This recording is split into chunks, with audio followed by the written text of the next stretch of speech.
Rajanpur coat Mitthan पर पानी का दबाव शिद्दत इख्तियार करने लगा। मछवरी बंद पर पानी का दबाव बढ़ने पर सरकारी मशीनरी मौके पर पहुंचा दी गई।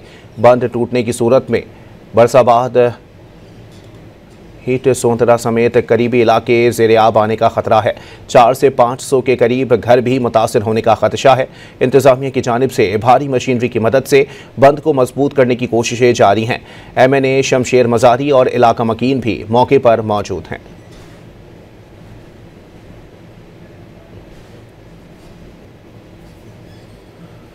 राजनपुर कोट मिट्ठन पर पानी का दबाव शिद्दत इख्तियार करने लगा। मछवरी बंद पर पानी का दबाव बढ़ने पर सरकारी मशीनरी मौके पर पहुंचा दी गई।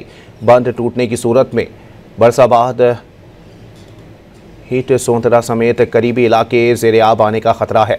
400 से 500 के करीब घर भी मुतासिर होने का खदशा है।